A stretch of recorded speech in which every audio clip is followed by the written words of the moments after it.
set and ready to go for baseball on a beautiful Tuesday evening in Urbana. Prairie Park, the site for tonight's game between our Urbana Tigers and the visiting Chargers of Centennial High School. Hello everybody, I'm Joey Wright, joined by Jason Liggett of Urbana Public Television. And Jason, you're not going to find a game, not too many games at least, with stakes as high as this one. Crosstown rivalry game under the lights at Prairie Park. How do you see it playing out tonight? Well, and certainly both these teams will get up and get ready no matter what the season has had for them so far, just because of the crosstown rivalry game, and always nice to be at Prairie Park. So we'll see if Urbana's defense can keep things under control and allow their offense to step up in needed moments. I think that's one of the things that they've struggled with this year, kind of get down on themselves when they had a bad half inning on the defensive side of the ball. Certainly a very windy evening for baseball. Jake Welbus on the mound for Urbana. He's got a 2-1 count to the first batter, Corey Hall. That's high. That's going to be ball 3. So 3-1. I mentioned Welbus, the pitcher, Corey Hall, the batter, the designated hitter. Drawing a walk, he's batting for the catcher, Dayton Coleman. Quick look at the lineup for Centennial, or at least as many as we can get to before Joel Sarver steps up to the plate. He's the next batter. He's the pitcher. Chris Monroe, the first baseman, bats third. Kellen Sarver, the shortstop, bats fourth. And then it's Evan Jordan in center batting fifth. Jordan Williams at third bats sixth. Cameron Hedge, the second baseman, bats seventh. Well, this is set and ready to go. First pitch, strike one to Sarver. Batting eighth, the right fielder, Brandon Ollie. On the right fielder is Isaiah Jackson. He bats ninth. As we welcome in our Facebook Live viewing audience, this is the first game ever we've attempted to stream on Facebook Live. And now we welcome in our Facebook Live viewing audience. As I mentioned, this is the first game we've ever attempted to stream on Facebook Live. A new frontier, perhaps. Absolutely, and we see the throw there to second base and not able to get there in time as Centennial slides safely into second for the steal. Many people probably used to watching these games on Urbana Public Television every Saturday night at 6:30. We have also streamed them in the past on the NFHS network, and you can always catch them on YouTube as well on our YouTube channel, but Facebook Live for the first time. So if you like what you're seeing, a little glimpse of what you're seeing on Facebook Live, be sure to check us out on YouTube later this week and Saturday night on Urbana Public Television. And certainly, a big thanks to all our viewers. I know everything we put on YouTube does pretty well. Certainly, without the viewers, these wouldn't be possible. So it's a full count to Joel Sarver, the pitcher. Chris Monroe is on deck. It's Corey Hall at second base.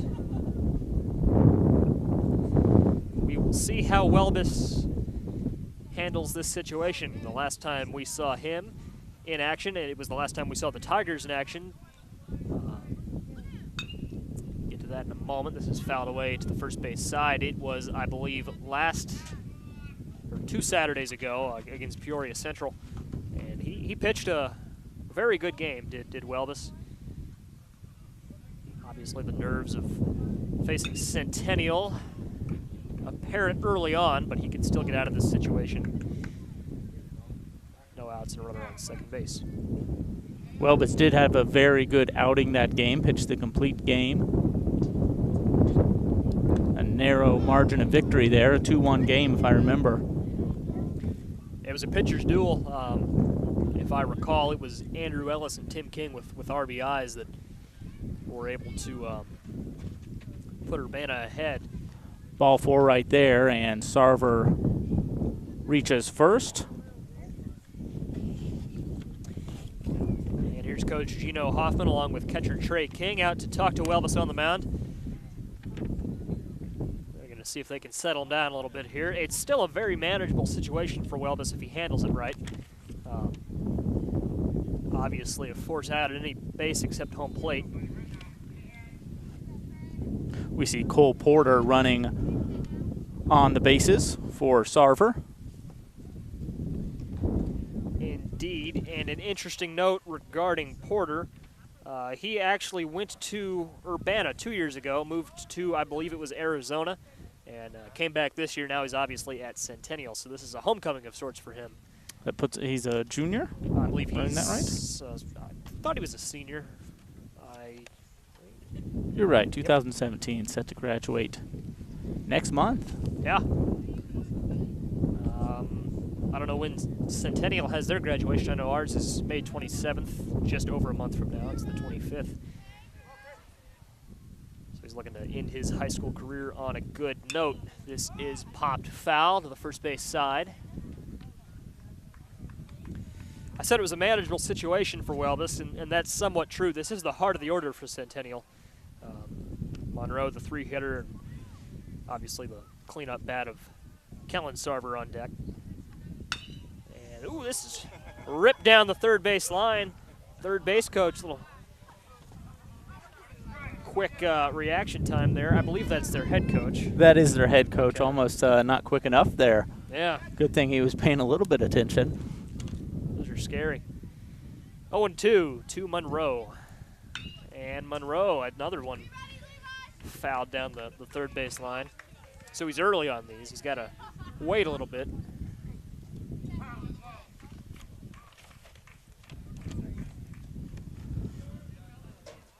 Monroe's got some good size to him. Looks like he can really crank one out there if he gets a hold of it. Yeah, I know our outfielders are on edge right now. If I'm Welbus, I slow it down a little here. Let's see.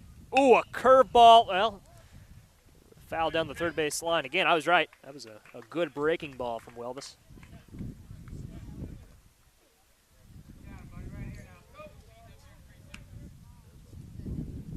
It's a big at bat right here early on in this ball game. The 0-2. That's high. It'll be ball one. Certainly for either side, a big at bat. If Urbana can get an out here and at least keep that runner on first, it sets up a double play possibility as this is fouled behind the backstop, out of play.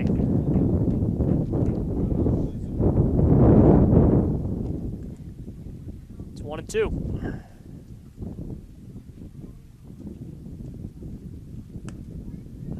Oh, and Jake couldn't get that call. It'll be 2-2.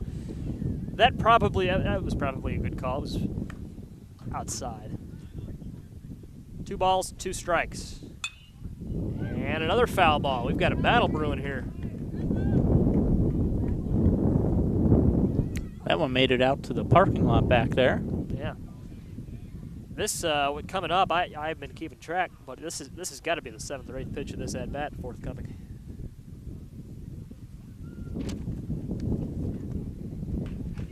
Inside. A nice job from Monroe here. He's worked the count full. Remember, a few pitches ago it was 0-2. Now it's 3-2.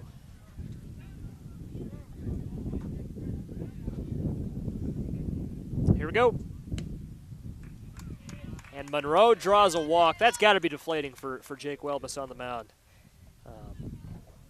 Now the bases are loaded with no outs. Kellen Sarver strides in. And I spoke with Jake earlier this afternoon regarding the game, and he was big on teamwork. He was big on the team aspect of baseball. We'll get to his exact quote later. Have it written down, but he'll have to rely on his team here, that's for sure. Need at least a little help to get out of the jam.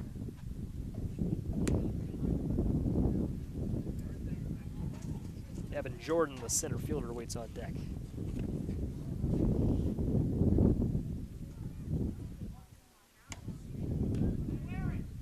And it's 1-1.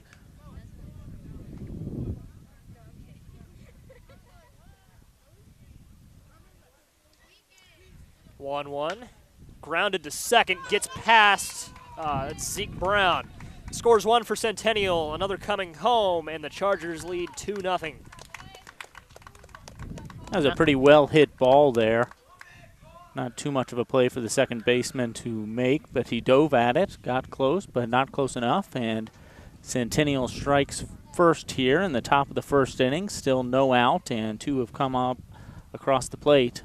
And 2 men on, first and second. So it's Evan Jordan at the plate now. And a high ball 1 to Jordan.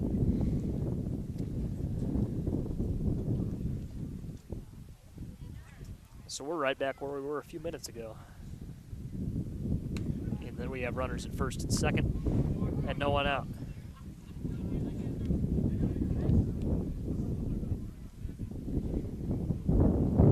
1-1.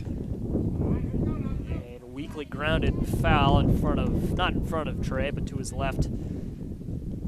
And they will keep using that ball. They won't get a new one. Jason and I alluded to the windiness factor earlier in the broadcast, and it's a dusty afternoon here. I mean, there is dirt all over the place right now. That it is. They could have hosed it down a little bit before today's game, couldn't they have? Seems like anything, be it, I mean, just anything that displaces the dirt at all is just sending it, seems our way every time. I've got to close my eyes and avoid the dirt. 2-2. Need a pair of sunglasses is what I need. This is popped up. Should be playable. Zeke Brown can't make the play. Goes foul, though. So perhaps what, because if that's fair, that scores a run easy. Yeah, that was a tough ball to get to, hit really high, and the wind, I think, got a hold of that one, kept pushing it over there, and thankfully pushed it far enough foul that no damage was done. I thought it would be playable for Jordan out and right, but it didn't go quite as far as I thought it would.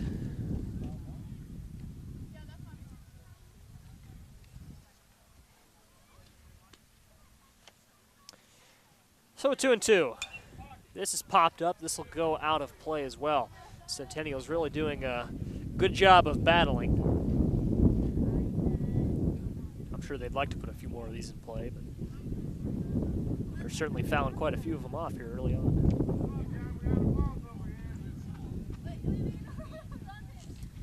Yeah, and you're hoping the Tigers and Wells can kind of just settle down and get things back under control. A lot of pitches thrown this first inning, so hopefully going forward in this ball game, they can have some quick outs. 2-2. Grounded to shortstop. Ellis can't make the play. That'll be an E6 that scores a run for Centennial. It's 3-0. That one had a little bit, some mustard on it, and hopped right up out of there, and he tried to barehand that. Didn't quite get in front of that one all the way. Not able to come up with it, and Centennial benefits with a run coming across the plate. A 3-0 ball game. A mighty hack there from Jordan Williams. It's 0-1. Yeah, I mean, this is, and we actually saw Evan Jordan take, or check that Kellen Sarver take third there. It's 0-1. Pickoff attempt at first proves fruitless. You know, it's only a 3-0 ball game at this point. The Tigers, if they can get some quick outs, I mean, they're certainly not out of this. And another swing and a miss from Williams. This would be a big strikeout if Welvis can finish. 0-2.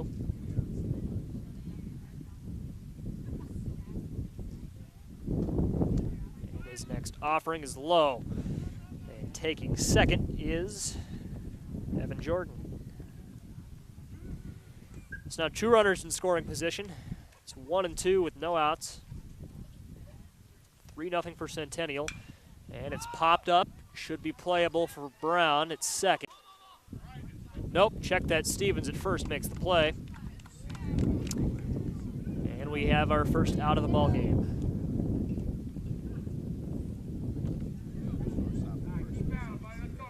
Well, and sometimes the first one's the hardest one. Let's hope that that's the case tonight, and now the Tigers can get rolling.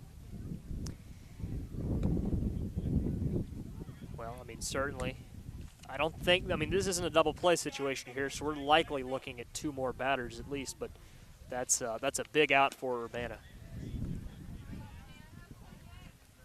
One thing we've got to be somewhat concerned with here is the pitch count. Obviously, new pitch count rules instituted by the IHSA this year. So Welbus, he's thrown, I don't know how many pitches exactly, but a good deal of them to this point.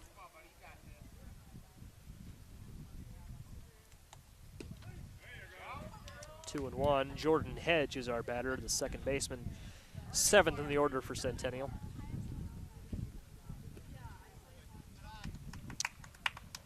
That Hedge is going to try to take his base. The scoreboard might have been 1 pitch off.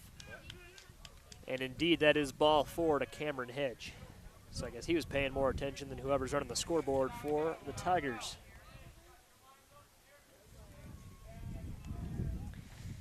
And with the bases loaded, it's Brandon Alion.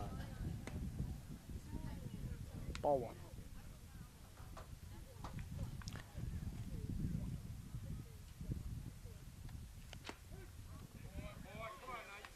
It's 1-1. I think that's 4 walks so far this top half of the inning. And 2 hits issued by Welbus, so having a little bit of trouble finding the sweet spot in the plate here. Well, certainly. And I would say it's just because of the nerves of facing an opponent like Centennial. Obviously, this game's a very big deal. Centennial, they're wearing red uniforms tonight in honor of the family of Luke Miller. So, I mean, this game does carry, you know, a pretty good degree of importance for these two teams. And this is popped to left, and it goes foul. Just foul. That one almost hit right on the line there. And you could really see the that ball, how it shifted due to the wind. Started off like it was going to go to left center and then left, and then it was out of play. So, yeah, James Trask, the left fielder, was not going to get there. And Levi Coffey, the third baseman's not getting that one. It brings 1 home for Centennial, and they'll hold at third. So it's 4-0 Chargers. Base is still loaded, 1 out, top of the first.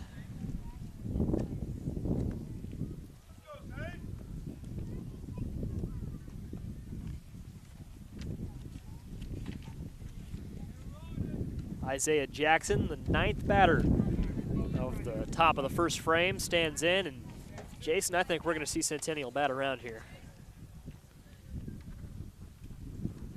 Well, definite possibility unless the Tigers come up with a double play right here. Isaiah Jackson, a freshman, getting some varsity play for the Chargers. And that's ball 1. The scoreboard didn't reset out there. Still displays a 3-2 count. This is grounded foul down the third base line. A lot of foul balls down the third baseline specifically. Yeah. This top half of the first inning. We saw that quite a bit from Chris Monroe several at-bats ago. Nice block from Trey King, the catcher.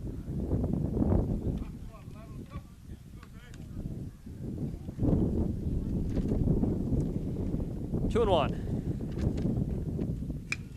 Chopped foul again down the third base line.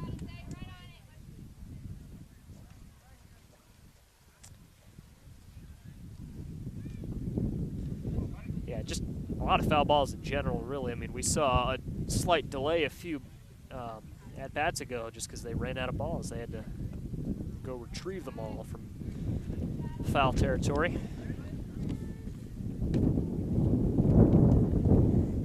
Full count now to Jackson. And this is grounded to Ellis. Ellis fields it, throw to third is in time. Scores 1, but a nice play from Andrew Ellis. Toss over to Levi Coffey at third. We have 2 outs.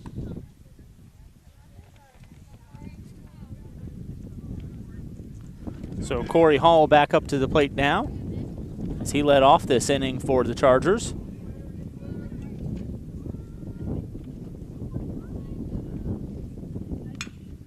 Hall rips one into left field. James Trask makes the play, and that ends the top of the first. So not a good frame for the Tigers. They give up 5, but it's still early. Let's see what the Tigers offense can do in the bottom half of the first.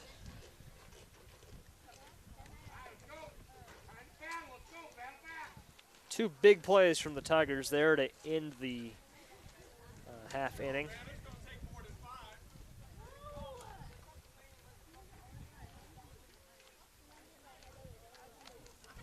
And let's get a look at the lineup for Urbana. Leading off in center field, Tim King. Trey King behind the plate, he bats second. Jake Welbus on the mound bats third. Andrew Ellis at short bats fourth. Levi Coffey at third will bat fifth. Luke Stevens, the first baseman, bats sixth. Batting seventh, James Trask made the last out of the top of the first. He's in left, bats seventh. Jordan Smith, the right fielder, bats eighth. And then Zeke Brown at second base bats ninth. Tigers, of course, coached by Gino Hoffman. Joel Sarver on the mound today for the Centennial Chargers.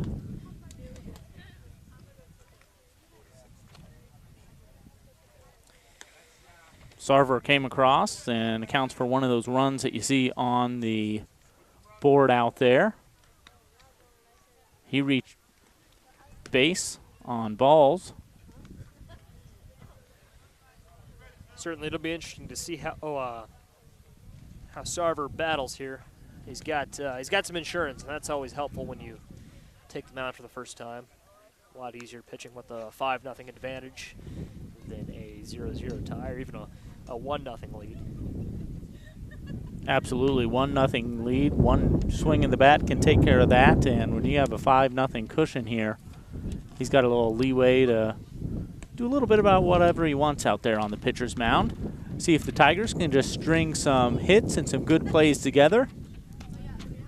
And you don't have to do it all in one inning. You got the whole game, so. You've got 7 innings. If it goes less than that, you've lost.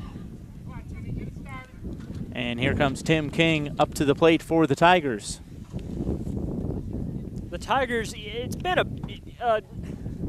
there's not much to say about how they've done offensively this year, but one thing they do have is speed. I think if I'm Urbana right now, I'm trying to small ball my way back into this one. You said you don't have to get it all back in one inning, and that's true. Just scrap together a run here, a run there. If I'm Tim, maybe a bunt here to get on base to start things out, and I think Centennial kind of recognizes that possibility as the lights have come on at Prairie Park. And Gino must have went back there and flipped the switch. Coach Hoffman making his way back to the third base side now. And we're off. First pitch, theme of the evening. Fouled away down the third base line.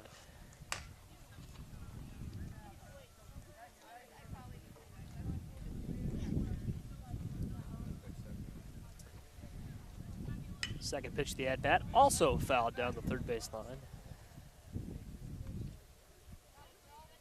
See if King can hold up a little bit on this one and get that ball into play. 0-2. Inside ball one.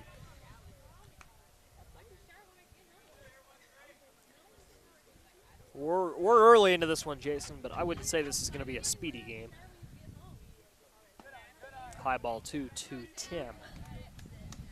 The last game the Tigers played here against Peoria, I think that was the quickest game that I've ever seen.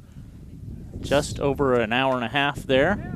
And Tim, a little Texas leaguer, falls in left field. Tim King, the first base hit of the game for Urbana. I guess in the first at-bat of the game for Urbana. That's what you want to see. Yeah, you mentioned that Peoria Central game was very quick. But the game before it, the Oakwood game, the first game we covered this year, that was perhaps the longest sporting event I've ever been to. It was a rough one. It was cold that afternoon. Trey King right back up the middle, fielded, and a double play. That's not ideal. That was Kellen Sarver, who I guess he Tag second himself there, and then the throw over to Chris Monroe. Double play early, not what Urbana needed to see. Decently hit ball there by King, but just in the wrong spot. Yeah. Oh, off his bat, I thought that was going to get through. And it's Jake Welbus at the plate for Urbana. Swinging strike one, has him down early.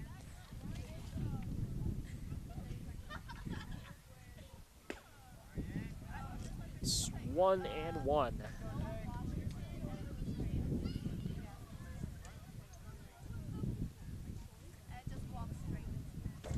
Inside ball two. Doesn't look like luck is going to be on the Tigers' side tonight, judging from that double play. Well struck, but foul down the first base line.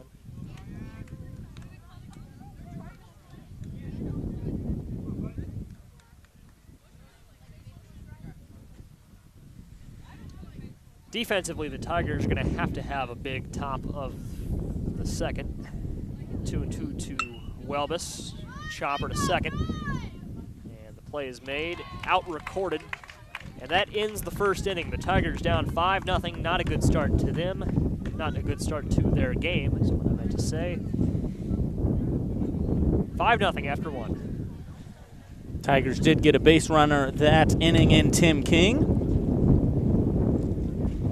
Very windy, as our Facebook Live viewer is noticing. Tim King reached base, but then Trey King grounded out into a double play right after that, and then Welbus with a ground out to end the bottom of the first. So Welbus right back out there on the pitching mound for the Tigers, hoping for a much quicker and much better top of the second. Yeah, Urbana we can't give up a run here. I mean, we have to hold them scoreless right now, I think. And we see someone warm. I think that's James Browning down there in the bullpen warming up. Or perhaps he's just getting loose. I'm not sure. I don't think he's actually warming up. But he's down there by himself, so I don't know what he was. Oh, no, I get it now. He's playing catch for the outfield. All right. Yeah. Yeah, no. He threw a little in JV last year, but I haven't seen him pitch this year, so I was as surprised as anyone. Yeah, Tigers pitching options a little bit limited in the 2017 season. Certainly, you've got Jake, you've got Luke. This is popped to Zeke Brown at second, and Brown makes the play. Probably have Levi pitch a little. Tim can throw, but yeah, not a lot of options as you mentioned.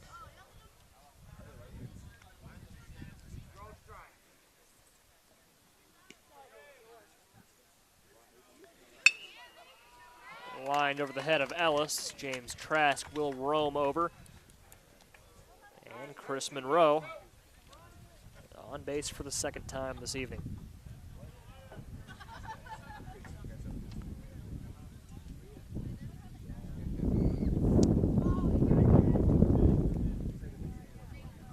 So that brings up Kellen Sarver, the shortstop who was instrumental in the double play in the bottom of the first. Well, in the top of the first, he had that 2 RBI single. Started that scoring run. And lines one fair into right field. Over to make the play is Jordan Smith. So runners on the corners now for the Centennial Chargers. 1 out in the top of the second as the Chargers have a 5-0 lead over your Urbana Tigers. Well, Centennial is able to turn that double play. We'll see if the Tigers defense can step up and do the same. Swing and a miss, strike one.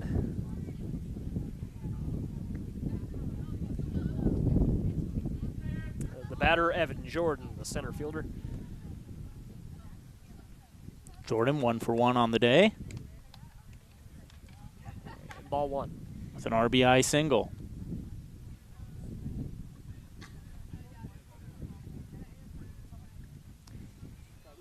And that runs in and hits him, loads the bases for Centennial. Not an ideal inning to this point for Urbana. They recorded a quick out, but the bases are loaded now with only 1 gone.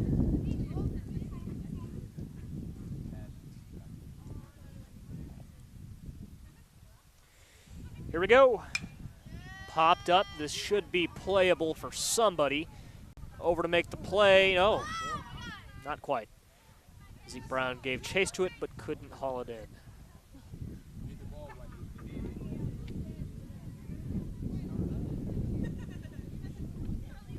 And Zeke Brown getting a little bit of a workout on a couple of plays that he's started after a ball and probably ran a little bit more than he thought he was going to have to. He's been hustling, I'll give him that.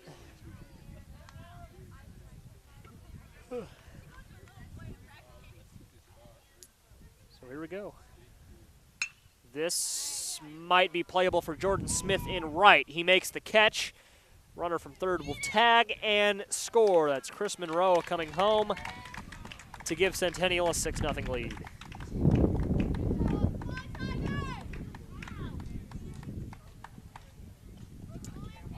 Also tagging was Kellen Sarver. He advanced from second to third.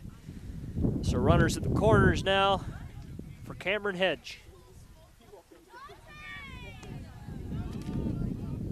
Hedge walked his first time up to the plate. Trey King just lets Evan Jordan take second base. Yeah, with 2 out here, you're just focused on the batter at the plate right now. 2-0.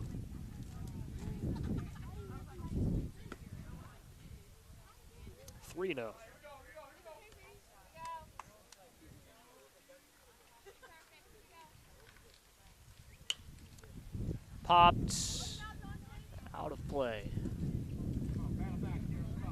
To the first base side. Bucks the trend. Over the head of Ellis. This will score another for Centennial. This might score 2. We'll see. The throw home is not. It was close, but Trey King couldn't haul it in. Yeah, a little bit too far up the first base side there of the plate. You really wanted that close to the middle of the plate or maybe even on the third base side, and King went for the tag there maybe before he had full control of the ball. As the runner was already sliding, I think he would have been safe just about no matter what. It had to be about a perfect throw there for it to be a close play. Well, Trey King is pretty good behind the plate. It was possible he would have gotten the tag down, but. So 3 runs have come across for the Chargers in the top of the second, and that makes it an 8-0 ball game.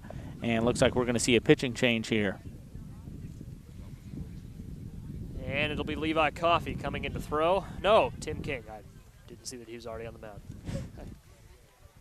Just saw Levi run out there. And Levi will go out to left. Looks like Trask will shift over to center field. Jordan Smith in motion. I don't think he's going to change his position. I think he's just going over to chat with Levi and James.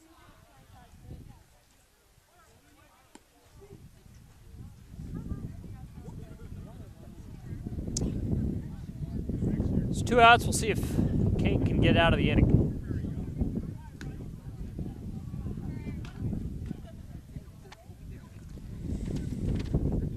A reminder, catch our coverage of Tigers softball on Thursday. That game at 4:30. The Tigers take on crosstown rival Champaign Central. It's Tigers softball action on the Tigers Media Network. They are a pretty fun team to watch. They always play a close game when we're out there, so hopefully that trend continues.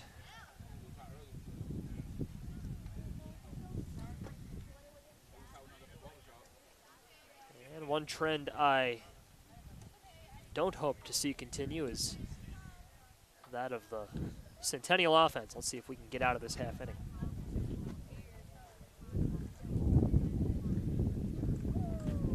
Sun beginning to set here in Urbana. We should have some sunlight for at least a little while, but it's somewhat overcast this evening, so we will see. I don't think that's going to dissipate at all. So a cloudy evening for baseball.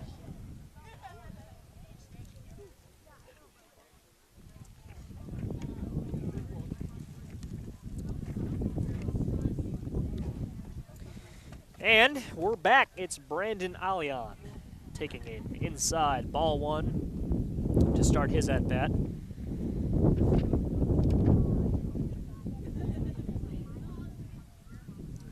It's 1-0.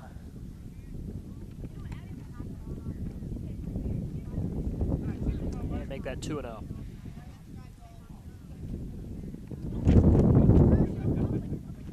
Tigers softball team was in action earlier this afternoon, I think against Mattoon. We'll hold that thought. Ball ricochets off the glove of Luke Stevens. He knocked it down, prevented a run, but couldn't hold it in his glove and get back to first in time. So an E3 from Stevens puts runners at the corners with Isaiah Jackson due up.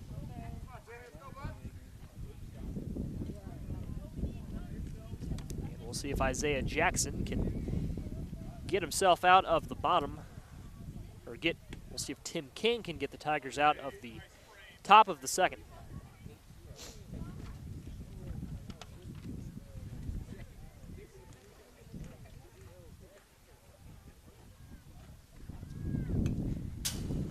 And fouled straight back.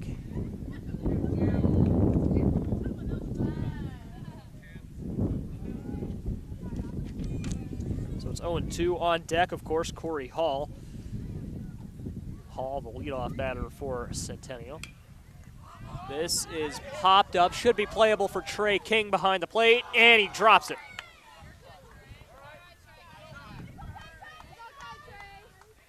Wow, it's been that sort of game.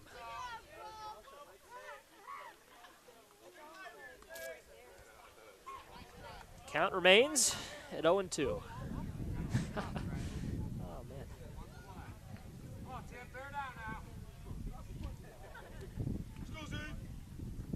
Still 0-2. Obviously, that drop was not the end of the world. This is popped out of play. The fan will now go pick it up behind the backstop.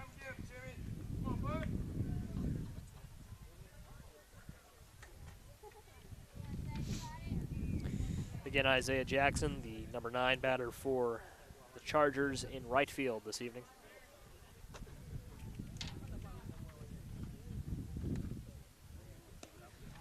And a breaking ball breaks outwards. It's ball one.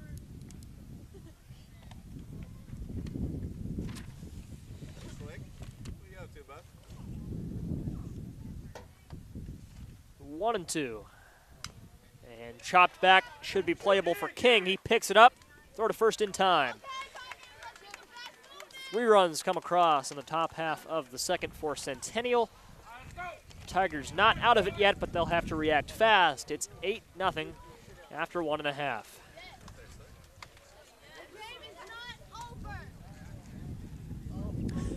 Well, Jason, it's been an interesting one to this point. Well, it has been, and especially after a real strong start and finish to the last game that we saw Welbus in. His stuff was really good that game. Just about everything was going across the plate as he expected. Today, he just never really found it. A lot of walks issued in that first inning. You hope that he would rebound in the second. He started off that second inning, and the Centennial continued to roll right through him. For the Tigers' sake, now they're on the offensive side of things. It's almost like you got to forget about the first 2 innings and just go at it at this point. Yeah, I don't know. It's a rivalry game. I mean, this is a special sort of atmosphere. You don't see too many of these games here for the Tigers. Under the lights, a decent amount of people here. Crosstown rivalry. If you're going to mount a charge, you might as well do it in a game like this.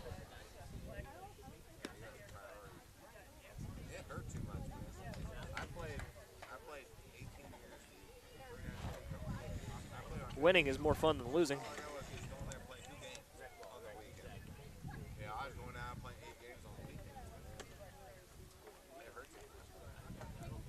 It'll be Andrew Ellis leading off the top half of the second, bottom half of the second, excuse me, then Levi Coffey and Luke Stevens. A little on edge this evening, Jason. You know, I don't get an opportunity to do too many of these games with the prospect of going to state looming in front of me. That's right. When is that? That's Friday afternoon. Oh, okay, so right away. And you just had your sectionals last Saturday. Certainly. This is for IHSA journalism, for the viewers that don't know. I'm competing in the broadcast news competition at the state level on Friday. So. Well, best of luck. You'll have to let us know how you do. Certainly. Yeah, I'm really excited. I'm feeling pretty good. Got a nice first place medal sort of thing for sectionals, so feel good, you know. Nice. You wearing it today? No. Went straight At on home in a lockbox? No, it's on my trophy shelf. Okay, there you go. So really stands out because I don't have a lot of trophies, but you know. Well, that makes it all the more special. Certainly. And that falls right into the glove of Jordan with Cameron Hedge, the second baseman. Yeah, Ellis hit that one, and you're hoping the wind can kind of haul it back in when they were running out, but wasn't the case there, and Centennial comes up with that nice catch. So this is only the fifth batter of the game for the Tigers. Levi Coffey, yeah. It's hard to believe, as Centennial has had a couple at-bats for just about all their players at this point. It's not a no-hitter for Centennial. Tim King led off the game with a single, but that double play followed immediately. Fouled right back to me. And Joel Sarver he's faced the minimum.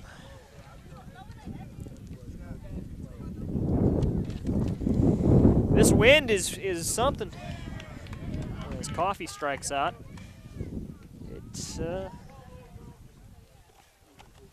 expect it to be quite this breezy.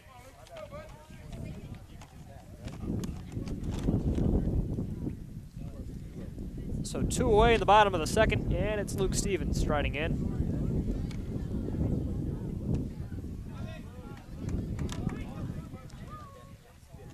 Stevens, one of the better offensive talents on the team. We'll see if he can get something going.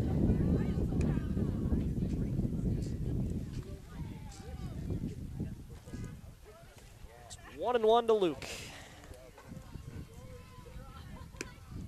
And make that 1-2.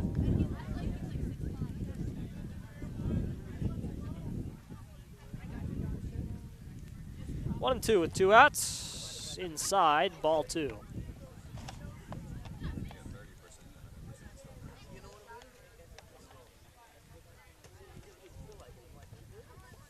The 2-2 is grounded to first. And the play made. Tigers down 8. So 3 up, 3 down there for the Tigers as Ellis pops out, Coffey strikes out, and Stevens grounds out. So the Tigers still trail by 8 going into the 3rd inning here at Prairie Park. The wind has picked up, the lights are on. Still warm air though. I've certainly done games in far worse than this. I can't complain. But we've already seen that wind kind of come into play here.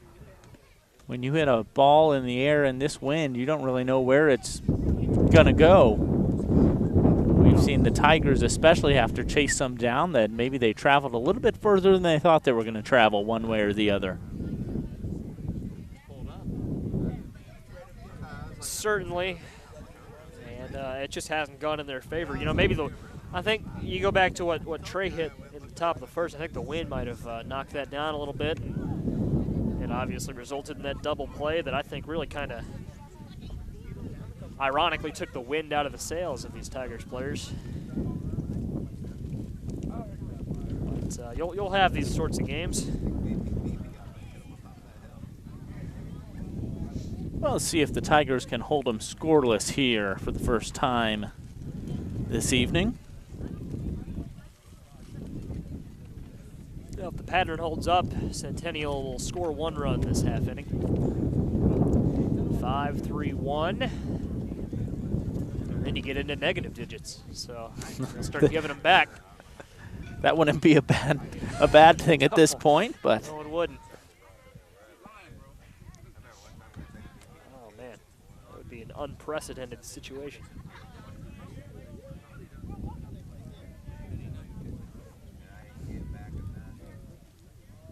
1-1, and that'll be a base hit for Corey Hall. I think he's going to grab 2 here, see if he makes it in there. Yep. Oh, a nice slide. He popped right up from that. Corey Hall aboard with the leadoff double.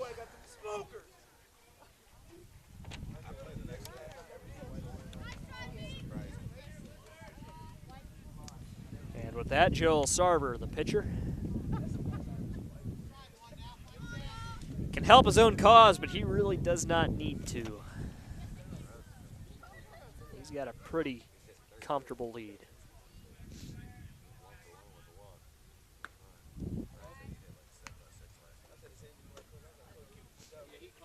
1-0.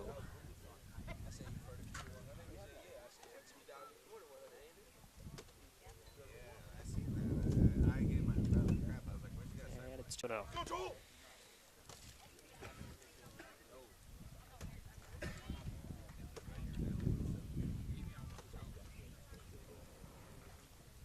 A little bit darker than I thought it would be at this point in the evening.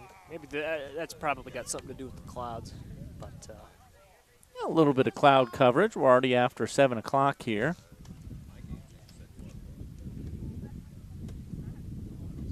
Reno.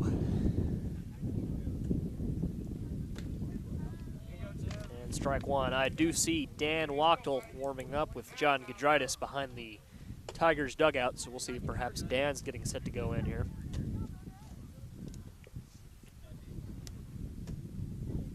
Grounded to third, gets past Ellis, who shifted over to third base when Welbus came out of the game, or stayed in the game, I should say. He's at short now. Was taken off the mound is a more accurate term. In any case, it is a single for Joel Sarver.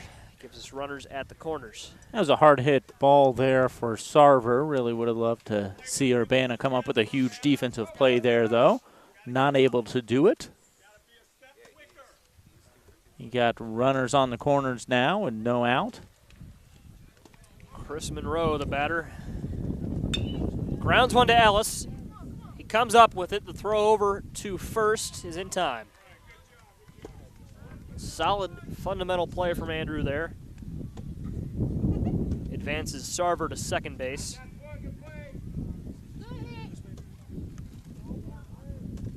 Monroe out on the 5-3, and Kellen Sarver slides into the batter's box with 1 out. Sarver, 2 for 2 on the day. 2 RBI single in the first and a single in the second. See what he can do here in the third. I'd say he's swinging for the fences with that one. Maybe trying to get a sac fly here, get a runner across. Yeah, I don't know. I think in a situation like this, up 8 runs, I think he's swinging for himself a little bit here. Well, that could be the case, too. Trying to show the spectators what he can do. He can't do much in this wind. No, it's... It's not blowing out by any means. No.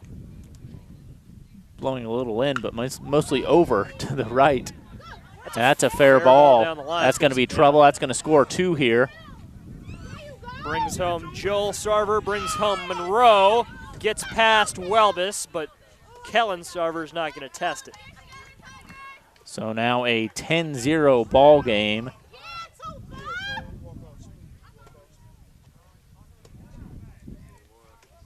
Sarver, a nice double for him. Well, and their question if that was a foul ball or not. Coach Hoffman and some of the Tigers fans think that was a foul ball, but Yeah, tough to make out from here. it was called fair. I think if anyone had a good view of that, it'd be Gino. We know how he can. I think he's let Yeah. his expertise on the situation be known. We know how he can come after the umpires. Rabbit ears. So, runner on second here for the Chargers. Just one out, an 0-1 count. The Tigers really want to get an out here and get back up to the plate. They got to make up some runs here unless they want a shortened game.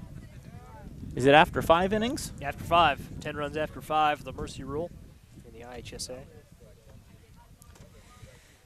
0-2. And more of the same. This will score more than likely Sarver from second.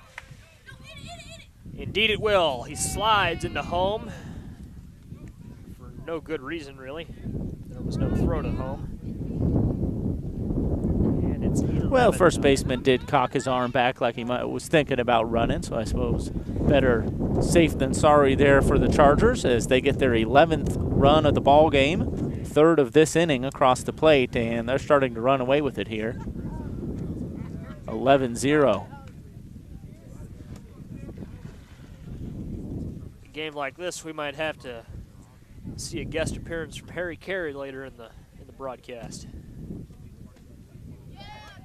Strike one. An impression that I so wanted to do during football season and even basketball season, but you wouldn't let me. Now it's time. Oh, a good throw from King. That might actually, it got him.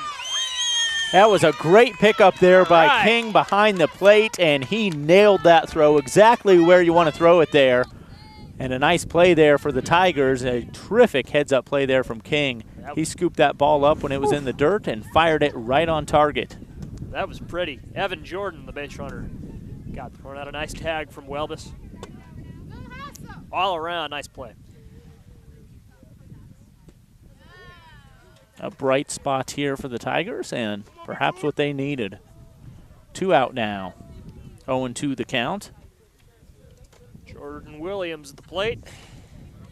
And he fouls one weakly down the third base line. Dan still warming up with John behind the Tigers dugout. So I think we will see Dan Wachtel at some point in the game. Likely, not now. There's 2 outs. But and certainly not now as Williams strikes out to end the top half of the third frame. 3 more tacked on for Centennial. It's 11-0. The Tigers get set to take their next round of plate appearances.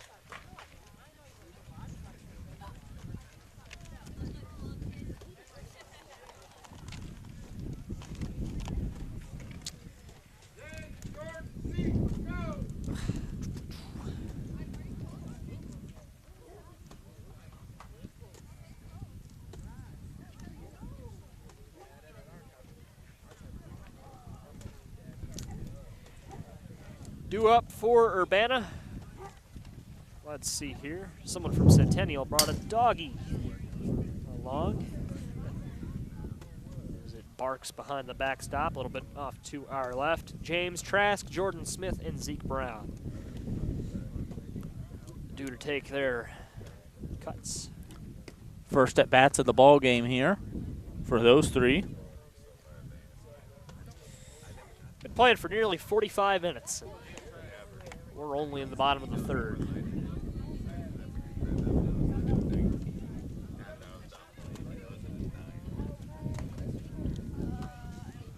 Well, that's about average. You figure your normal Urbana High School baseball game lasts somewhere between 2 hours 15 to 2.5 hours. As I mentioned, we were spoiled with some great defensive baseball there between the Tigers and Peoria on April 15th here at Prairie Park. Yeah, it was a nice game. The sun has peeked itself out from behind some clouds behind us. A beautiful sunset here in Urbana tonight.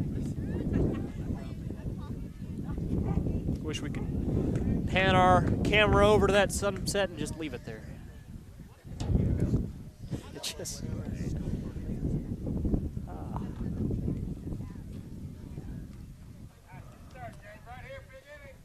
Probably won't get a chance to see the moon. Well, actually, I guess it's not quite as cloudy as I thought it was. It's one of those deals where the sky looks like the clouds. That's Trask. James Trask takes strike one. Reminds me of a quote, in fact, from James Trask, freshman year. As he takes strike two, he said, "Picture your mind as a cloud." And I don't really remember the context of that conversation. So it's just some advice you can plug in anywhere. I'm going to say that was ball. That was a ball. James wanted it to be strike three because then he would have easily taken first.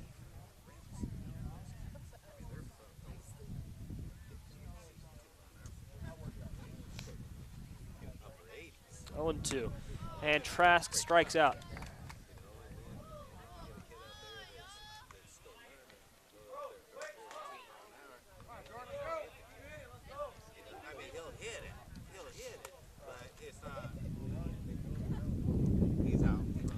If the Tigers can get some base runners on here, cobble together 2 grand slams, a single and then a double, and then another single, it would more than likely be 11-10, and it would only be a 1-run game.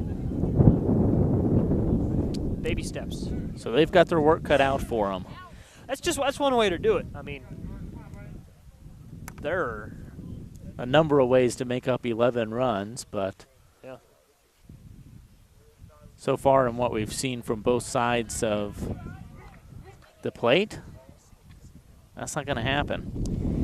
Well, there are certainly, as we see a 2-1 offering here, and it's fouled away. There are certainly nearly an infinite number of possibilities of different ways the Tigers could come back into this one. Smith could hit a single here, a double here, a triple here, a home run here. He could take ball 3 and then hit a single, then hit a double, a triple, or a home run. He could strike out, and then the next batter, Zeke Brown, could hit a single, a double, a triple, or a home run. He could look at strike 1 and hit a, I mean, just several different ways the Tigers can do this.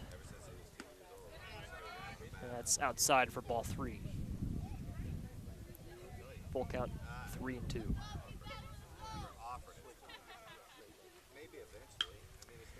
Fouled away. Doesn't hit the light pole, but it does roll up the hill behind the third base dugout. Tigers could give Abram Washington a uniform and let him work his magic. Abram Washington played. It's a nice hit there from Smith, and it will get down. I thought he was going to look 2 there. I thought he was going to try to be overly aggressive with it there. Well, and I think since it's a good job stopping there at first base, I think Centennial outfield have got a number of arms on them, just judging by their warm-ups today.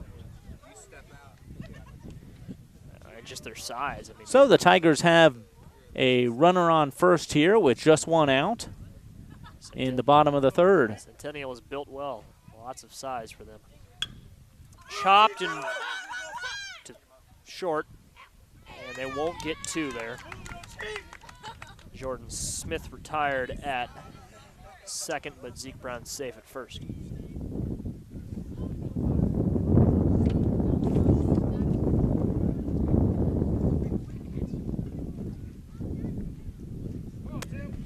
So Tim King strides in. King 1 for 1 on the day with a single back in the 1st inning. And here's Tim.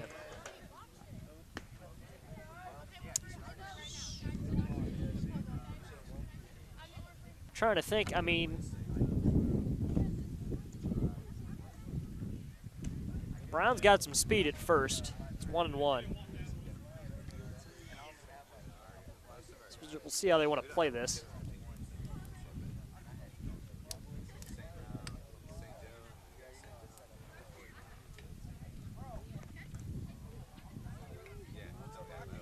1 ball and 1 strike. It's high, ball 2.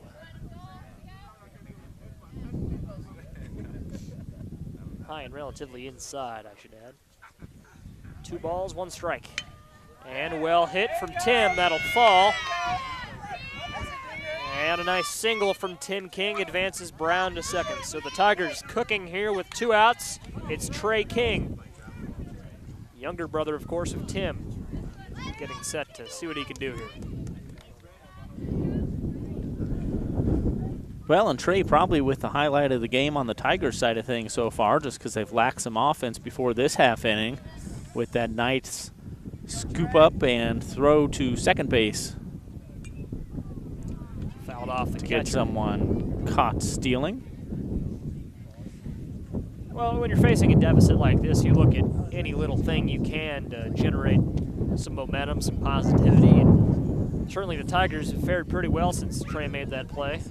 Certainly better than they started the game out. It's going to be outside, ball 1.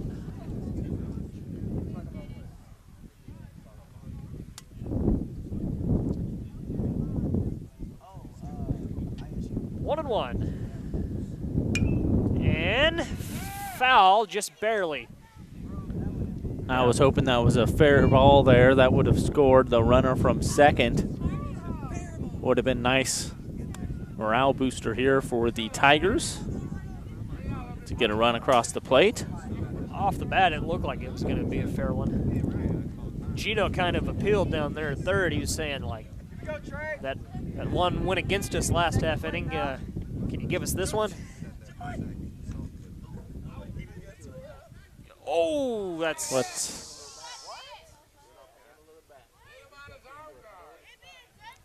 I thought he got hit there too, and that's why I was so confused at what was happening. The umpire didn't see that. And here comes Gino now. We're going to see what Gino thinks. Oh, he's not happy.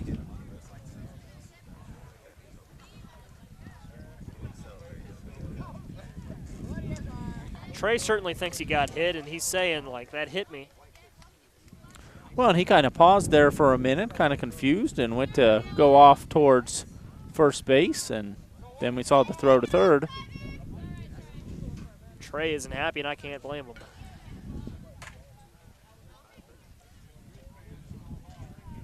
It's just been one of those games. It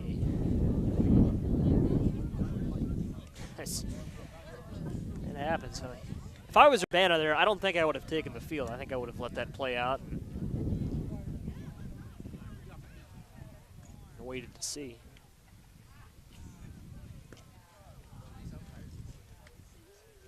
Take the field so soon, there's really not much that can be done. They're not going to tell everyone to go back in and come out and hit. Worth noting that since Trey is the catcher, he's got to go back in the dugout and get all his equipment on. So that's assistant coach Charlie Dew behind the plate, warming up with Tim. Nice curveball from Tim there.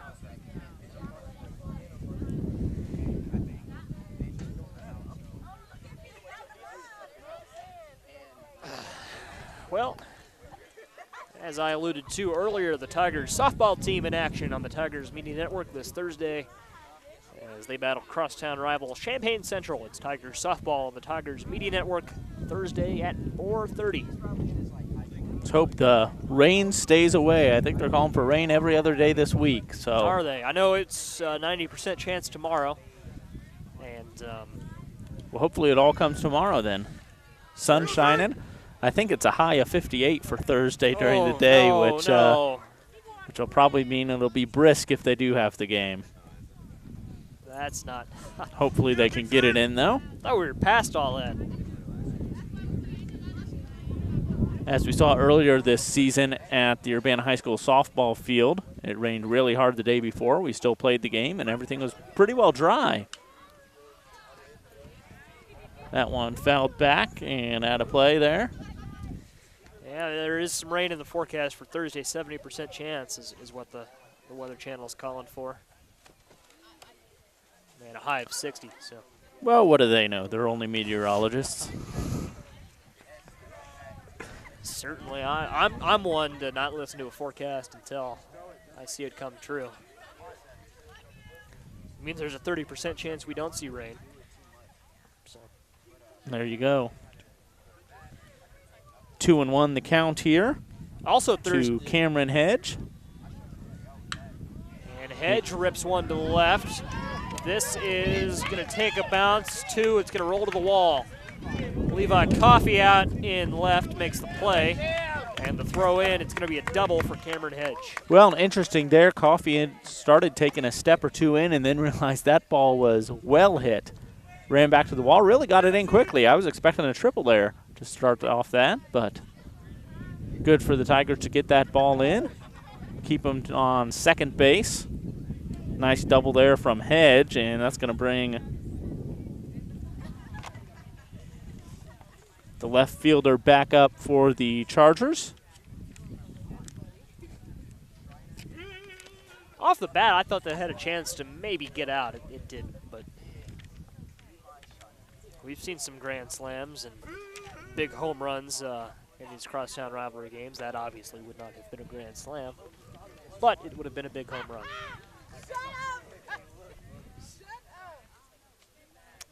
Or, I guess every home run is big. That home run really would not have made much of an impact in the outcome of this game. But well, and after that well-hit ball, I think we're going to see a pitching change here for Urbana. Coach Hoffman out there on the mound. It'll be Levi Coffey on the bump. Come on, Taylor, let's play ball.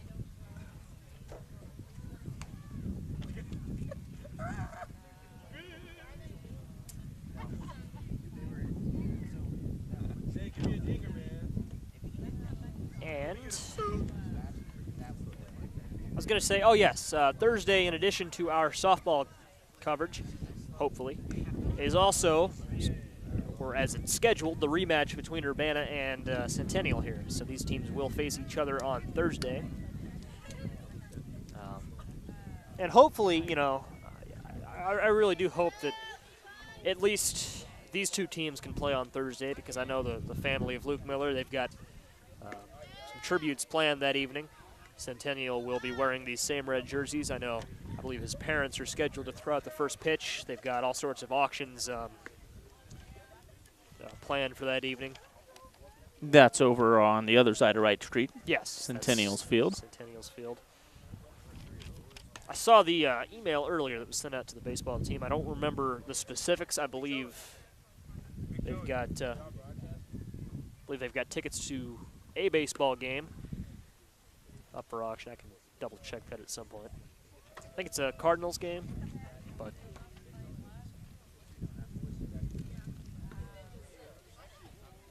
in fact, I will double check that because accuracy is very important to me.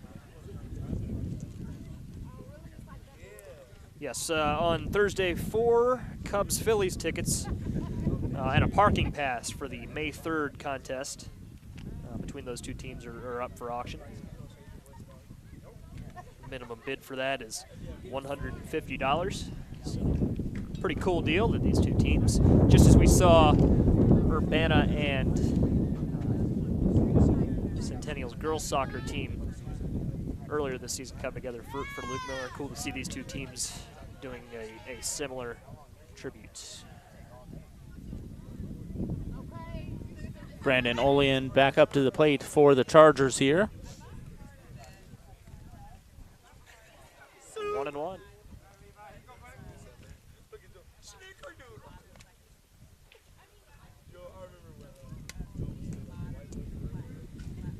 Ball 2. Cubs-Phillies, that wouldn't be a bad game to take in person. Phillies aren't terrible this year, are they? I think they're at least... They've got off to an average, decent start. I think as the season progresses, they'll fall a little bit down. There's a young team in rebuilding mode. They finally unloaded Ryan Howard. Oh, yeah, that was big. I think, is he in the Atlanta Braves organization now? I believe he signed a He's minor in league AAA, deal. Yeah, I signed a minor league deal with them not too long ago. He had like 30 home runs last year. It's just that's about all he had. He had about $160 batting average. Kind of like a Mark Reynolds type player. Although Mark Reynolds is hot to start this season. Carlos Pena, if you want to go back a few years ago. Cardinals, they need to fix that bullpen.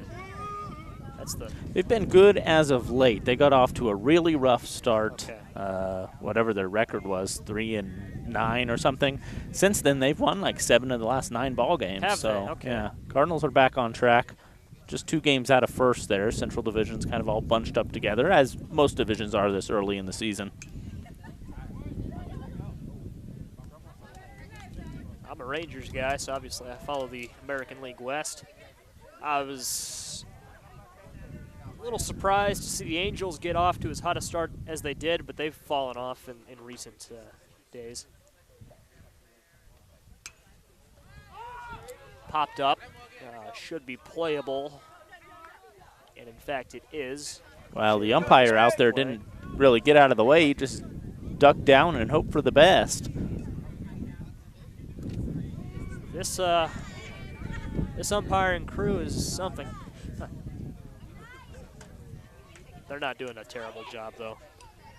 Baseball fans, more than fans of any other sport, are trained to hate the umpires.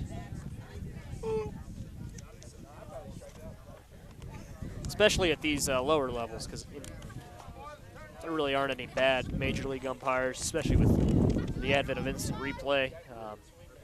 They're not missing too many calls. Sophomore Dayton Coleman back up to the plate for the Chargers. Coleman is the catcher. Corey Hall was batting for him until this point. And he fouls one. No, he puts it in play. Foul. I lost it. That was my mistake. I thought you were seeing something I wasn't seeing there for a minute. I wasn't seeing anything is the problem. Oh, man.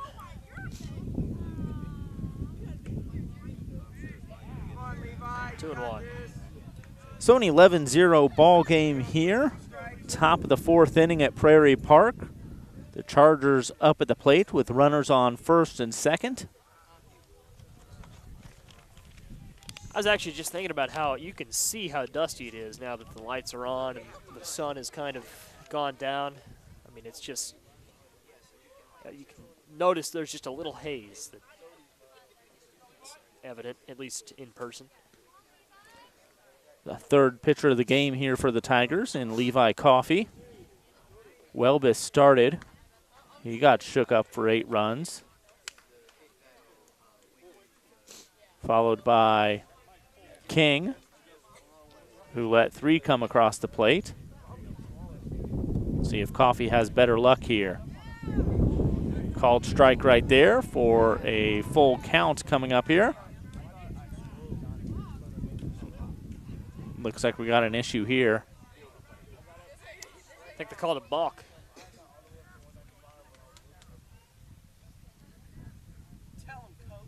Yeah, I don't think Gino's happy about that. Well, this looks like it's the. This is kind of a manifestation of all sorts of issues that have gone on to this point. He's just going to walk back to the dugout, removes himself from a potentially sketchy situation.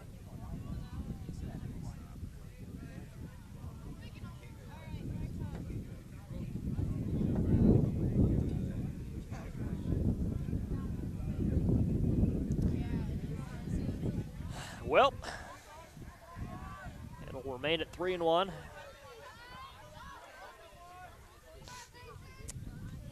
And now, of course, the big difference, runners at second and third rather than first and second. We will see. It's 3-1 with 1 out. Get ready, Joel. And he walks. Let's go, Joel. So Joel Sarver with the bags loaded steps up.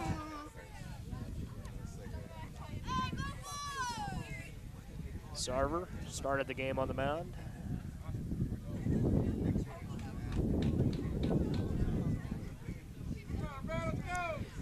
One out, bases loaded.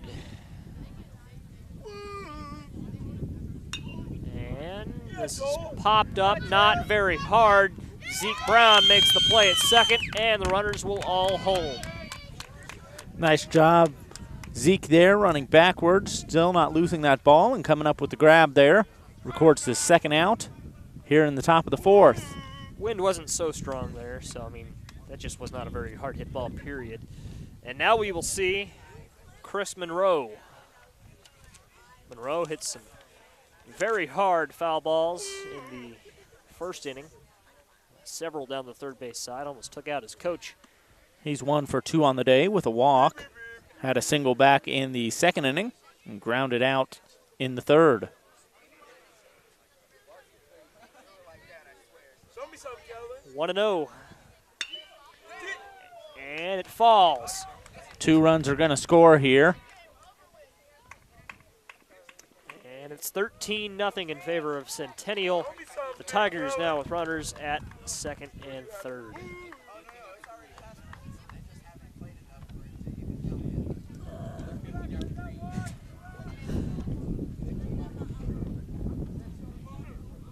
So,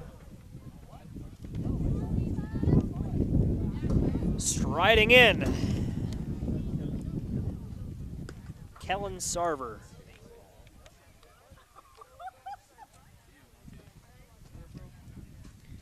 In an at-bat that is integral to deciding the outcome of this game.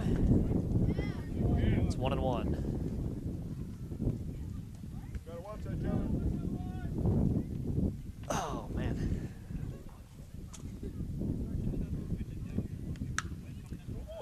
Popped up. Big implications. This is going to fall and bring home 2.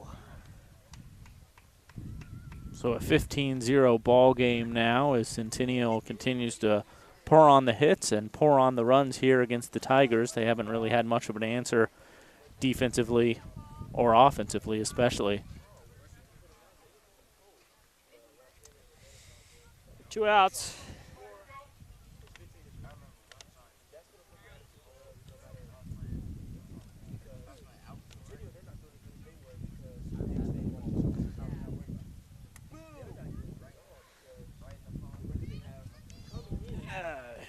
We've got 2 more Urbana Tigers baseball broadcasts on the ledger this year as we see strike 1 to number 21, Cole Porter.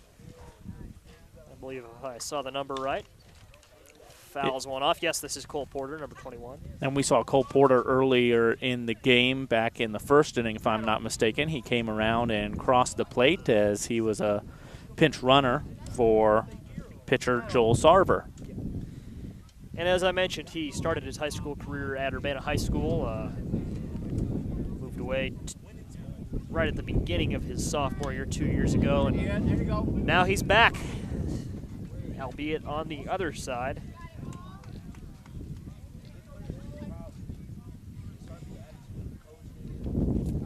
Our next broadcast for the Tigers baseball team 1 week from today, May 2nd, against Central, another crosstown rivalry game. On my schedule, I have that as a 4:30 game, but I believe it's going to be under the lights as well.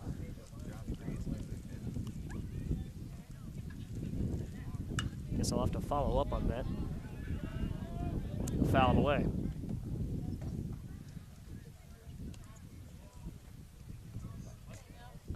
Five runs across the plate in the first inning for the Chargers. 3 runs in the second, 3 runs in the third, and so far 4 runs here in the fourth to give you your 15-0 ball game. And it's lined right back to Zeke, and that's the 3rd out of the top of the 4th, excuse me. I'm getting ahead of myself. If I had a nickel for every foul ball that was hit this game, I'd probably have $1.30.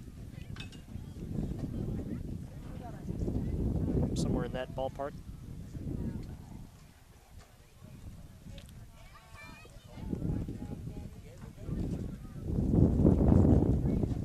Hi! $1.30.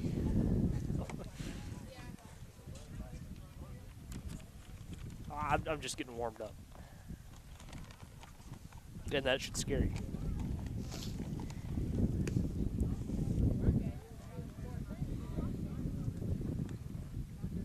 last 2 years, I've always brought out my Harry Carey around October because the Cubs have, well, September, October, because the Cubs have done so well in the postseason. It's relevant.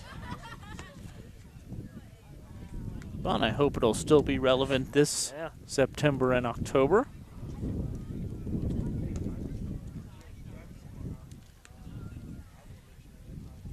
I like when the Cubs do well. Major League Baseball likes it when the Cubs do well also. Rating is bonanza. Game 7 of the 2016 World Series was the most watched baseball game on television since Game 7 of the 91 Fall Classic between the Braves and the Twins. I did not realize that. Yeah. Most watched baseball game in 20 years. Well, and it didn't disappoint. 25 years. No, it was perhaps the best baseball game I've ever seen. Particularly the last few innings. It started out all right, and then the middle innings were forgettable. But then, obviously, as we have a grounder to third, Jake Welbus is out. I think Rajay Davis's home run, it was just a cool moment. And, of course, everything that followed that. The rain delay, I mean, that's just so suspenseful.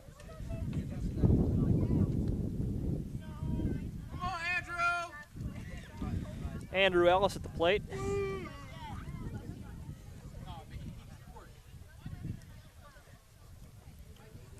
Joel Sarver is still on the mound for Centennial.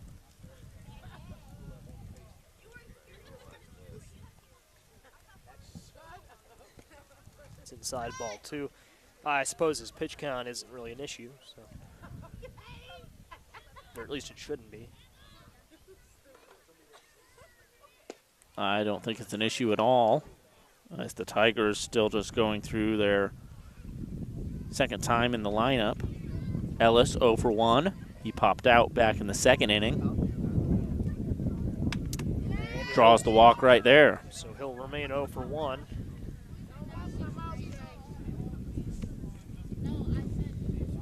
And that gives Levi Coffey, at this point, Urbana's pitcher, 1 runner on. Coffey started out the game at third base. He struck out back in the second. Strike 1.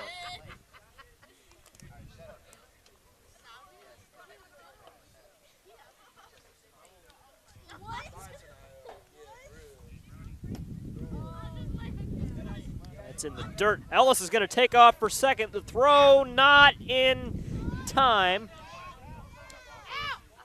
There's no way. No, he's safe yet. He's safe. Yeah. No signal there from the umpire No, one way or the I was other, like, but what? I thought he was safe and there wasn't an issue, but I hope they do make another questionable call. We see Coach Hoffman again. Or the fans. The fans have been somewhat riled up all evening. As an umpire myself, though, at this point, if you're getting on the umpires for anything, it's like, what are you doing? And I say that, obviously, I take great pride in my responsibilities as an adult co-ed kickball official for the Urbana Park District. As Coffey strikes out. It's a tough job.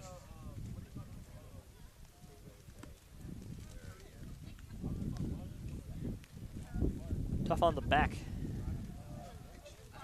It wears on you. But Luke Stevens up to the plate now for the Tigers. ball 1. He's 0 for 1 on the day, grounded out back in the second inning. But us boys in blue, you know, we do it for the love of the game, not the paychecks.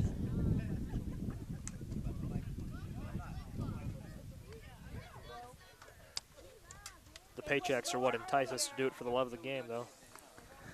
I would not do that for free.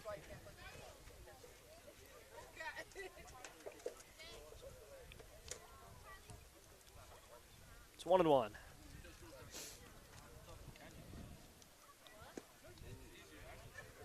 Strike 2.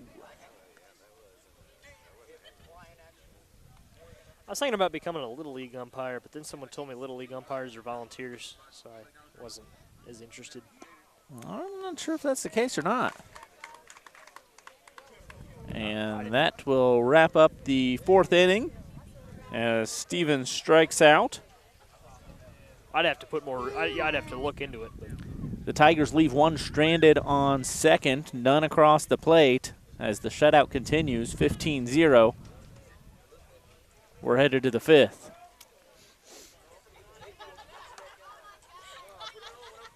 Tigers can hold them here and string together a 2 8-run innings. They'd take the lead.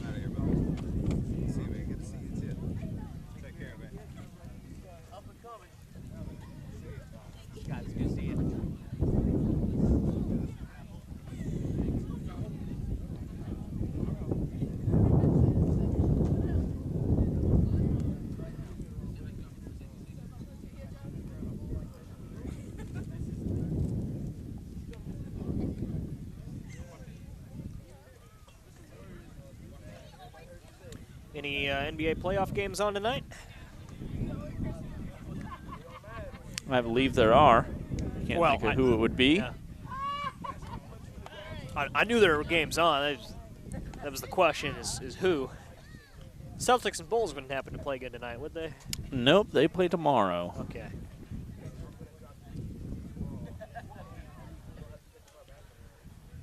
Thunder and Rockets going on now. And the Grizzlies and Spurs battle for Game 5 later on tonight. Okay. And then you also got the Jazz and Clippers. That'll be a good one. That Celtics-Bulls series is interesting. I happen to know several Bulls fans, and I know the Celtics-only fan, and Ricardo Vargas.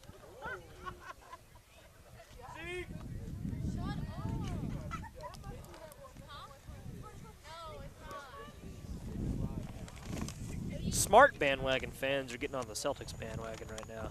That team is going to be good for years to come. Will Lindgren up at the plate for the Chargers. Lindgren, a junior.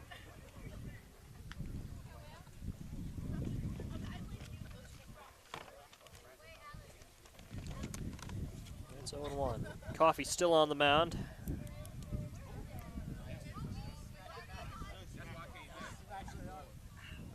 Well, in the top of the 5th inning here, Tigers trail by 15 unless they come up with 10 runs. Oh, a diving play from Welbus. How about that one?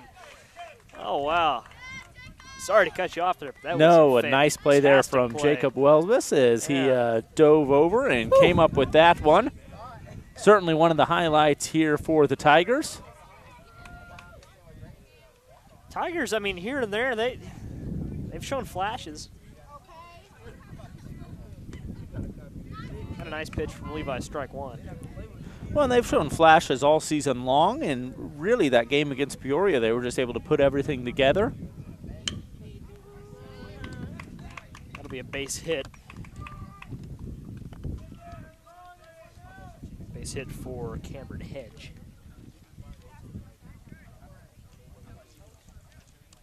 You ready, Zay?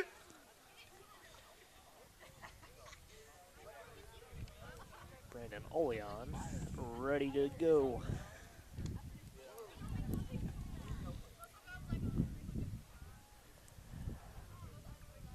Double play possibility for Urbana here. Let's see how they react. Remember, Centennial had that double play in the bottom of the 1st, which in my opinion is the play of the game. I think that that kind of cemented their momentum early on.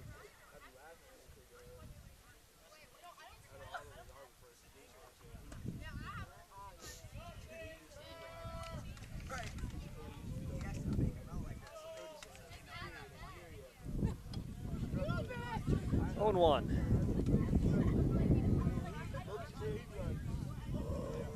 Or 1-1, I should say. Outside ball 2.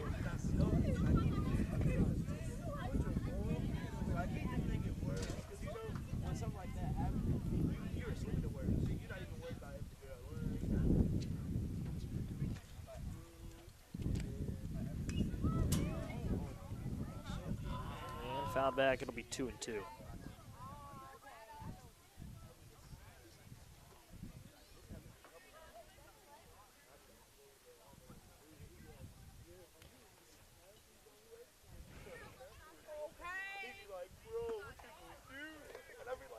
Pickoff attempt at first, but nothing cooking.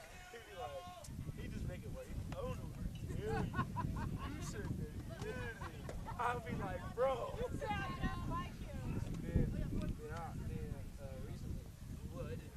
Full count. And Oleon will, that actually gets past King. It shouldn't be a problem. He's going to get to it. And the runner will stay put at second. Cameron Hedge will. So, that's going to set up Isaiah Jackson with 2 on and 1 out. On deck is Dayton Coleman.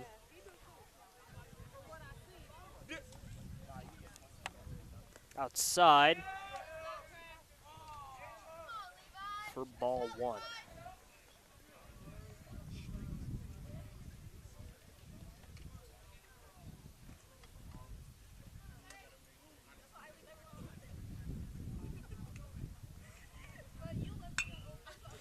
And this is lined to Jordan Smith in right field. He makes the catch. Runners will stay at their respective bases. So we have 2 outs and 2 on.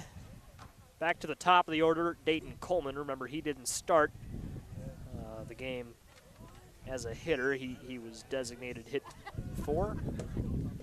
Yes, I guess that makes sense. Corey Hall hit for him. Coleman behind the plate this evening. Grounded to third, takes a hop. Not much Ellis could do there, but the throw over to first is in time. I don't know. I swear the umpire called out there. What? It looked in time to me, at least. That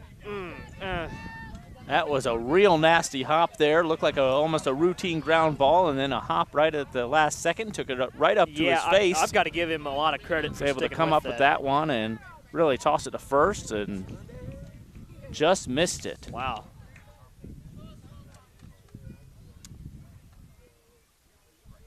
That's an out in my book. Strike 1.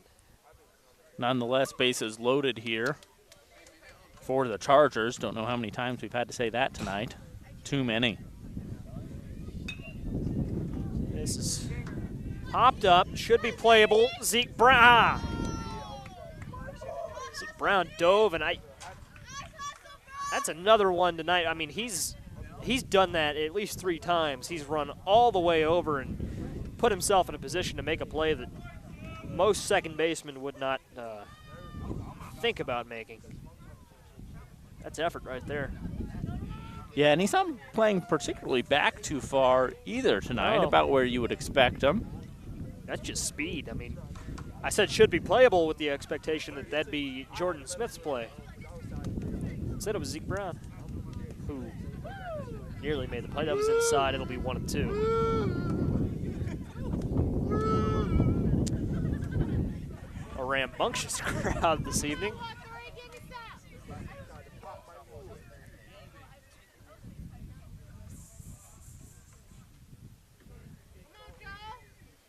See if the Tigers can get out of this and record the first scoreless inning here. Went back to Levi, flipped to second is in time. Brown to Welbus ends the top of the 5th. The Tigers, if they want to keep this one going, they need runs. It's 15-0 after 4.5. Or, yeah, correct. 4.5, yeah. The Chargers leave the bases loaded there and don't get any runs across the plate in the top of the 5th. So the Tigers trail by 15 going into the bottom of the 5th. Do or die time here. They need at least 6 runs. And it'll be Dan Wachtel leading off. I like to call him Dan Rochtel. Dan, he's got his own little metal sort of band, not for the faint of heart. He's got the hair for it. He does. Dan, I've wanted to get his band on the Joey Wright Show for years. Never been able to, because obviously our little studio, I don't think death metal would be there. Maybe they could do an acoustic set. Yeah, or something, or get them in the parking lot. Have a little free show for all the firefighters and police officers at the city building, the city of Urbana employees.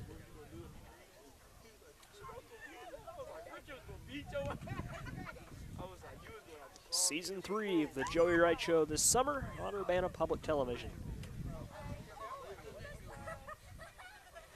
Oh, man.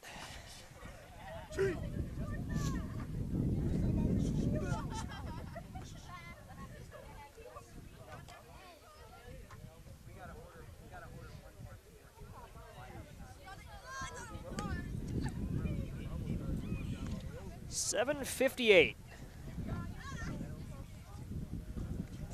That's what time it is. Looks like Joel Sarver's gonna close this thing out here for the Chargers. Different Joey. I don't know. I was wondering to myself, I think last inning, I was like, I don't know if I'd leave Joel Sarver in and risk injury here, but then I you know, any other pitcher's got just as high a chance as getting hurt on the mound. There's really no reason to take him out. We'll see if Joel Sarver can close out his stellar performance.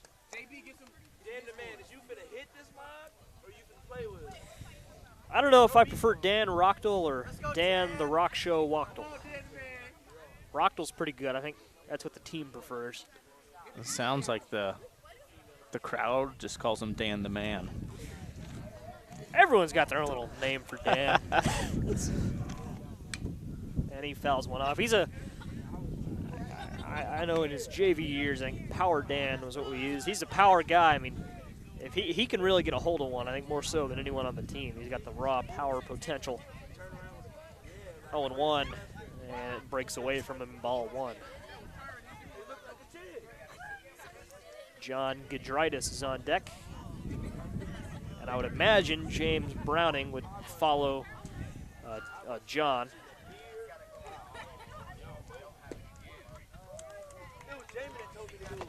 Dan strikes out.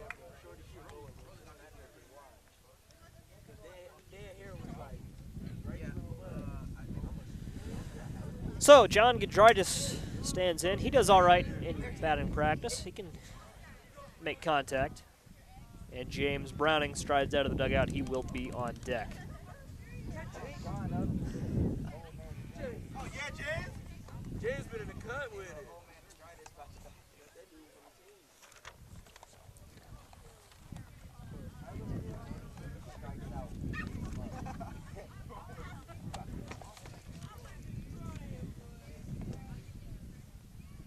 Apparently we've all decided to take our time here. Sarver, I think he was tying his shoe. Here we go to Gidritis. Swing. I think he might have. Did he maybe tip that in the catcher's glove? I'm not sure. I think I heard a yeah. ball on bat sound there. In any case, it's strike 1.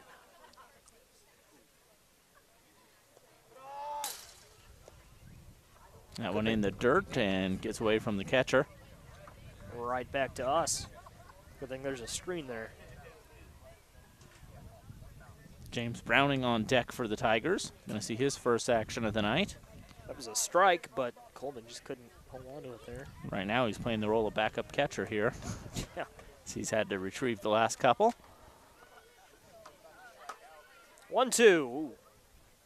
High and inside there. 2-2 to Gidritis.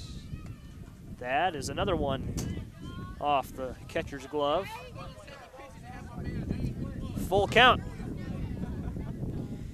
And you're right, that catcher remark was accurate. That's the third pitch of this at-bat that Browning has had to retrieve.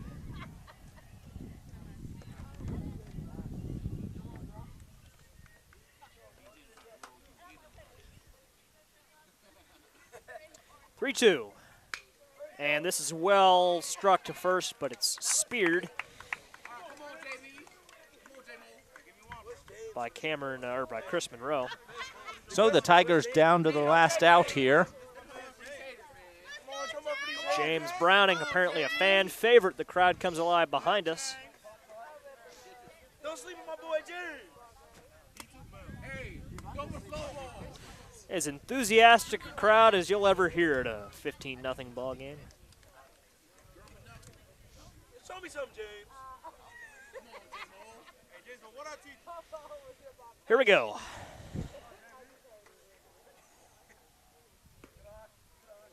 High, ball one. The Tigers, as I mentioned, back in action on Thursday at Centennial. Swing and a miss to JB. It's 1-1. They're back in action Thursday against Centennial. A home doubleheader on Saturday morning against Normal West. And then they're back in action on the Tigers Media Network at home 1 week from now, Tuesday, May 5th, against crosstown rival Champaign Central. That's outside. It's 2-2 to James Browning. Browning will have to fight here. Twos all around. On deck would be Tim King. 2-2. Strike three called. That ends the ball game. Centennial, a big win for them. They win 15-0. Well, final thoughts, Jason? Well, just kind of got away from the Tigers from the beginning, not really able to rebound after a starting pitcher, Wachtel, give up 5 in the first, 3 in the second, and it just went down through the ranks. No matter what pitcher that they brought in, the defense just couldn't get anything going, and I think that really reflected itself on the offense, which always seems to struggle once the defense struggles first. Certainly you find yourself in a big hole. It's hard to recover. Weather permitting, we'll be back on Thursday. The Tigers Media Network brings you Tigers softball against, I think Mattoon at 4:30. No, it's Central on Thursday. What am I talking about? Central on Tuesday again. For baseball, that's a week from now. Thank you for watching this presentation of Tigers Baseball on the Tigers Media Network.